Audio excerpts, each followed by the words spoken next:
नमस्कार बच्चों, आज हम पढ़ेंगे आलेख लेखन। फीचर लेखन हमने पिछले वीडियो में पढ़ लिया था और उसके एग्जाम्पल और उसकी जो डिफिनीसन है वो मैंने समझा दिया था आपको। अब आलेख लेखन सबसे पहले तो हम जान जाएं कि आलेख लेखन कहते किसे हैं और यह कहाँ छपा हुआ होता है और कहाँ यह लेख लिखा रहता है। तो ये जो संपादकीय पृष्ठ मैंने आपको पढ़ाया था, उस संपादकीय पृष्ठ पर ही ये आलेख लेखन और स्तंभ लेखन वहीं पर उसी पृष्ठ पर आपको ये मिलता है। तो चलिए जानते हैं आलेख लेखन कहते किसे हैं। किसी एक विषय पर विचार प्रधान गद्य की अभिव्यक्ति को आलेख कहा जाता है। यह एक प्रकार के लेख होते हैं जो अधिकतर संपादकीय पृष्ठ पर ही प्रकाशित होते हैं। इनका संपादकीय से कोई संबंध नहीं होता। ये लेख किसी भी क्षेत्र से संबंधित हो सकते हैं, जैसे खेल, समाज, राजनीति, अर्थ, फिल्म आदि। इनमें सूचनाओं का होना अनिवार्य होता है। तो बच्चों, मैंने ये बताया कि ये जो आलेख है ये पहले ही मैंने आपको बता दिया था कि जो संपादकीय पृष्ठ होता है उसी पर यह आलेख भी छपता है, लेकिन संपादकीय से इसका कोई लेना देना नहीं होता। मैंने आपको बताया था कि संपादकीय में लेखक के अपने निजी विचार नहीं होते हैं, बल्कि वह समाचार पत्र के विचार होते हैं, जो पूरी उसमें समरी होती है वो। लेकिन आलेख में किसी एक विषय पर लेखक के अपने स्वयं के विचार, निजी विचार होते हैं और यह उसी पृष्ठ पर छपता है। तो संपादकीय पृष्ठ पर छपने से कोई इसका संपादकीय से लेना देना नहीं है, यह स्वतंत्र है अपने आप में। तो इस तरह से आप देखेंगे कि जो आलेख है, आलेख को निबंध की छोटी इकाई भी कहा जाता है। यानी कि जैसे हम ये मन में उठता है ना कि हम आलेख है तो उसमें लिखें कैसे, तो निबंध आप पहले से जानते हैं। निबंध लेखन में क्या होता है कि संकेत बिंदु दिए रहते हैं और संकेत बिंदु के माध्यम से हम निबंध लिखते हैं। लेकिन 11th 12th में आपको पता है कि वहाँ पर संकेत बिंदु नहीं दिए रहते हैं, वहाँ पे विषय दिया रहता है और विषय के अनुसार हम निबंध लिखते हैं। वैसे ही निबंध जो है वह बड़ा होता है और आलेख जो होता है वह निबंध की छोटी इकाई होता है। तो इसलिए आलेख को निबंध की छोटी इकाई भी कहा जाता है। तो इस तरह से हम कह सकते हैं कि समाचार पत्रों, पत्र पत्रिकाओं में संपादकीय पृष्ठ पर कुछ लेख छपे होते हैं जो समसामयिक घटनाओं पर आधारित होते हैं, उन्हें आलेख कहते हैं। तो आप देखेंगे समसामयिक घटनाओं से तात्पर्य जो करंट अफेयर हैं, जो अभी घटनाएं जो घटित हो रही हैं, जो मुद्दे अभी हैं, उनके ऊपर ही लेख अधिकांशतः ये लिखे जाते हैं, समसामयिक घटनाओं के ऊपर। अब जब इसे लिखा जाता है तो यह इसके कुछ भाग होते होंगे, इसके कुछ प्रमुख अंग होते होंगे। लिखेंगे कैसे, हम शुरुआत कैसे करेंगे? तो आलेख के जो अंग हैं वो मुख्यतः दो हैं। दो अंग इसके मुख्य हैं। कौन कौन से? एक तो भूमिका और दूसरा विषय का प्रतिपादन, तुलनात्मक चर्चा व निष्कर्ष। ये जो है इसके दो मुख्य अंग होते हैं। भूमिका यानी कि प्रस्तावना, इंट्रो। जब भी हम कोई विषय हमको दिया जाता है तो हम सबसे पहले, जैसे निबंध में आप देखते हैं ना कि भारत में बढ़ता प्रदूषण या कोई और विषय हो सकता है। तो इस तरह से अगर हम भारत में बढ़ता प्रदूषण पे हम लिखना शुरू करेंगे तो पहले प्रदूषण होता क्या है उसके बारे में उसकी भूमिका बताएंगे, उसकी प्रस्तावना लिखेंगे, उसका इंट्रो देंगे और उसके बाद फिर विषय का प्रतिपादन करेंगे, तुलनात्मक चर्चा करेंगे कि पहले ऐसा था अब ऐसा है, और निष्कर्षतः उसी में हम फिर समापन करेंगे। तो इस तरह से यह निबंध के जैसा ही लिखा जाता है। निबंध का छोटा रूप होता है, निबंध की छोटी इकाई कहा जाता है इसको। तो दो मुख्य अंग थे, भूमिका, तो भूमिका और विषय का प्रतिपादन, तुलनात्मक चर्चा, निष्कर्ष। सर्वप्रथम शीर्षक के अनुकूल भूमिका लिखी जाती है। यानी कि जो टॉपिक आपका होता है, जो शीर्षक होता है, उसके अनुसार पहले भूमिका लिखी जाती है। आप सभी को पता है कि यह भूमिका बहुत लंबी चौड़ी न होकर के संक्षेप में लिखी जाती है, क्योंकि हम सिर्फ उसका परिचय करा रहे हैं, उसका इंट्रो दे रहे हैं, उसकी प्रस्तावना लिख रहे हैं।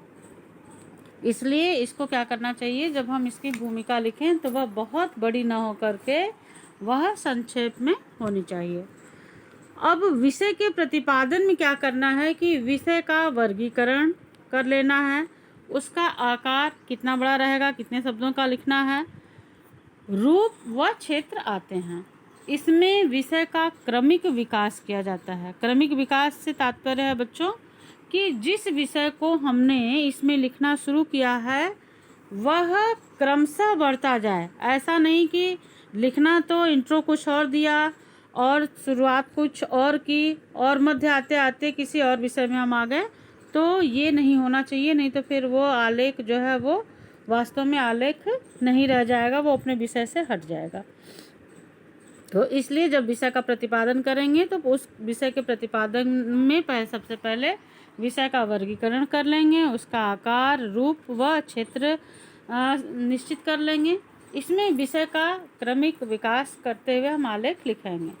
और विषय में तारतम्यता व क्रमबद्धता अवश्य होनी चाहिए। देखिए, निबंध हो या आलेख हो, जब तक उसमें तारतम्यता व क्रमबद्धता कंटिन्यूटी नहीं रहेगी तब तक वो आलेख की श्रेणी में आएगा ही नहीं। और उसके बाद क्या करेंगे, उसमें तुलनात्मक चर्चा में विषय वस्तु का तुलनात्मक विश्लेषण किया जाता है और अंत में विषय का निष्कर्ष प्रस्तुत किया जाता है। तो इस तरह से देखेंगे, 2 भागों में 2 अंग इसके होते हैं। उसके अंतर्गत पैराग्राफ में इन चीज़ों को हम लिखते हैं और इस तरह से आलेख हम अच्छी तरह से पूर्ण करते हैं। अब आलेख रचना के संबंध में कुछ प्रमुख बातें हैं जो मैं आपको बता रही हूँ कि उसमें क्या नहीं होना चाहिए। तो ये आप देखेंगे, इसमें लिखा हुआ भी है। लेख लिखने से पूर्व जो है उसके बारे में कुछ प्रमुख बातें हैं जो हमको जान लेनी चाहिए। तो आप देखिए, पहला है इसमें कि लेख लिखने से पूर्व विषय का चिंतन मनन करके विषय वस्तु का विश्लेषण करना चाहिए। बच्चों, ये बहुत आवश्यक है, क्योंकि अगर हम उस टॉपिक का चिंतन मनन नहीं किए रहेंगे, उस विषय वस्तु का, तो वास्तव में हम उसमें बहुत अधिक नहीं लिख पाएंगे। 2-4 लाइनें लिखने के बाद फिर हम उस विषय पे मनगढ़ंत लिखना शुरू कर देंगे। इसलिए जिस टॉपिक पर हमें लिखना है उसके बारे में हम पहले से पढ़ लें और उसका विश्लेषण भी कर लें कि जो हम लिखने जा रहे हैं वह ठीक है या नहीं। इसी तरह से विषय वस्तु से संबंधित आंकड़ों व उदाहरणों का उपयुक्त संग्रह करना चाहिए। तो आप देखेंगे कि आपने उसमें लिखा तो बहुत बढ़ा चढ़ा करके, लेकिन जो आंकड़े और उदाहरण आपने प्रस्तुत किए हैं वो सही हैं कि नहीं, ये तथ्य बिल्कुल जो है ध्यान में आना चाहिए आपको कि ऐसे उदाहरण और आंकड़े ही प्रस्तुत करिए जो वास्तव में प्रमाणित हैं, ऐसा नहीं कि वह मनगढ़ंत है। लेख में श्रृंखलाबद्धता होना जरूरी है। श्रृंखलाबद्धता मतलब क्रम से हो, वह एक श्रृंखला में हो, एक कड़ी में हो, यानी जहाँ से आपने शुरुआत की उसी से संबंधित फिर आगे लिखें और उसी से संबंधित फिर उसका अंत या समापन भी करें। अब लेख चूँकि कितना बहुत अच्छा आपने सोचा, बहुत आपने चिंतन मनन किया, लेकिन लिखते समय अगर आपकी भाषा जो है वो अत्यंत क्लिष्ट हो गई, कठिन हो गई, तो ये निश्चित मान लीजिए बच्चों कि आपका आलेख और उसके अंदर जो निहित भाव है वह पाठक तक नहीं पहुंच पाएगा। इसलिए क्या करना चाहिए कि लेख की भाषा सरल रखनी चाहिए, वह बोधगम्य व रोचक होनी चाहिए। ऐसा भी ना हो कि ऐसे दुरूह शब्दों का प्रयोग उसमें कर दें, लेखक उसमें लिखते समय ऐसे कठिन प्रश्न शब्दों का प्रयोग करे जिसे आम जन समझ ही न पाए, तो फिर इससे जो है वो आलेख बहुत अच्छा नहीं माना जाएगा, क्योंकि वास्तव में जो उसका भाव था, जो उसका अर्थ था वह सामान्य जन तक पहुंचा ही नहीं। और वाक्य बहुत बड़े नहीं होने चाहिए, यानी कि ऐसा वाक्य ना हो कि अब मिश्र वाक्य की श्रेणी में है तो पूरा पैराग्राफ ही आ रहा है, कहीं उसका आद्यंत पता ही नहीं चल रहा है, इसलिए वाक्य छोटे छोटे रखने चाहिए। एक परिच्छेद में एक ही भाव व्यक्त करना चाहिए। जैसे आप एक परिच्छेद में मतलब एक पैराग्राफ में एक ही भाव व्यक्त हो। जैसे आप यदि आलेख में किसी विषय को लेकर के मान लीजिए बढ़ती महंगाई पे आप लिख रहे हैं, तो बढ़ती महंगाई में आप तुलना कर रहे हैं, तो तुलना करते समय उस परिच्छेद में तुलना वाला ही भाव व्यक्त करिए, न कि उसमें फिर दूसरा कोई भाव ले आ करके उसमें सम्मिलित कर दीजिए। तो इससे क्या हो जाएगा, आपका जो लिखा हुआ लेख है वह पूर्णतः स्पष्ट नहीं हो पाएगा। फिर 5वां है, लेख की प्रस्तावना व समापन में रोचकता होना जरूरी है। प्रस्तावना यानी इंट्रो और समापन मतलब लास्ट में जब अंत करते हैं हम समापन। यानी कि कोई भी चीज़ आप कभी भी देखिए कि जब भी हम कोई लेख लिखते हैं तो वो पहले क्या होना चाहिए, उसकी शुरुआत जो है वो आकर्षक ढंग से होनी चाहिए। ऐसा ना हो कि जिसे देख करके कोई पढ़ने का इच्छुक ही ना हो। तो प्रस्तावना और समापन दोनों में रोचकता होना जरूरी है। 6ठा है विरोधाभास, यानी कि एक ही बात को आप कह रहे हैं कि अभी तो हम ये कर सकते हैं और फिर आप दूसरे ही पल कह रहे हैं कि हम ऐसा नहीं कर सकते। तो विरोधाभास नहीं होना चाहिए आलेख में। दूसरे दोहरापन नहीं होना चाहिए, एक ही बात का रिपीटेशन नहीं होना चाहिए, बार बार उसे दोहराए ना। और वो द्विअर्थी भी नहीं होना चाहिए कि एक ही बात जो है उसकी वो डबल मीनिंग में आ रही है, तो उसमें वो उसका भी ध्यान रखना चाहिए। असंतुलन की स्थिति न हो कि आप लिख क्या रहे हैं और उस लिखने में बैलेंस ही नहीं बना पा रहे हैं, संतुलन ही नहीं कर पा रहे हैं, ऐसी स्थिति ना हो। तथ्यों की असंदिग्धता आदि से बचना चाहिए। बच्चों, आजकल ऐसे बहुत सारे लेख समाचार पत्रों में आते हैं जिसमें संपादकीय, स्तंभ लेखन, फीचर और आपका आलेख लेखन, रिपोर्ट लेखन, इस तरह के बहुत सारे जो लेख हैं इस समय समाचार पत्रों में प्रकाशित हो रहे हैं। जैसे कोरोना पर ही है, मान लीजिए आप। अब तथ्यों की असंदिग्धता आप देखेंगे, चीन को आप देखिए कि इस समय कोरोना वायरस से उसके यहाँ कितनी मौतें हुई हैं, इस चीज़ को लेकर के संदेह उत्पन्न हो रहा है। उसके लिए बहुत सारी जांच एजेंसियां हैं, इन्वेस्टिगेटिव टीम है, उसकी खोजबीन की गई है और जो तथ्य उसने लोगों के सामने प्रस्तुत किए वो तथ्य, वो आंकड़े संदिग्ध हैं। तो इस तरह से जो भी आंकड़े हम प्रस्तुत करते हैं या जिसका हम उल्लेख करते हैं अपने आलेख में, वो तथ्य संदिग्ध ना हो, किसी भी तरह की असंदिग्धता उसमें जो है नहीं हमें रखनी चाहिए। किसी भी तरह की संदिग्धता जो है अगर हम रखेंगे तो वह हमारा जो आलेख है वह सही ढंग से नहीं माना जाएगा। तो इसलिए लिखते समय हमें जो आंकड़े हैं, जो तथ्य हैं, उसको संदिग्ध स्थिति में न रख करके बल्कि हमें सही सही आंकड़े प्रस्तुत करने चाहिए ताकि वह असंदिग्ध हो, उसमें किसी भी तरह की संदिग्धता न हो, किसी भी तरह का संदेह न हो, उससे हमें बचना चाहिए। एक उदाहरण मैंने कॉमनवेल्थ गेम्स का आपको यहाँ पे दे दिया है, तो बच्चों ये आप इसमें पढ़ लेंगे और इसका लिंक भी मैंने आपको दे दिया है। ये NCERT और CBSE की साइट पे ही हैं, वहाँ से आप ये ले लेंगे, ये मैंने वहीं से आपको दिया हुआ है। तो ये उदाहरण आप वहाँ से पढ़ लेंगे, कैसे देखेंगे शुरुआत है और कैसे उसका अंत है, कैसे उसकी बॉडी है। आगे मैंने इसी पे आधारित कुछ प्रश्न आपको दे दिए हैं। आलेख क्या है, जो आपको बोर्ड की परीक्षाओं में पूछे जाते हैं, वो इसी तरह के प्रश्न पूछे जाते हैं। ऊपर जो मैंने बताया वो समझाने के लिए बताया है, ये आप अपनी कॉपी में लिख लेंगे जैसे लिखा हुआ है। जहाँ से हेडिंग है आलेख लेखन की, यहाँ से आप अपनी कॉपी में लिख लेंगे तो आपको ये समझ में भी आ जाएगा और क्वेश्चन भी आपको ध्यान में आ जाएगा।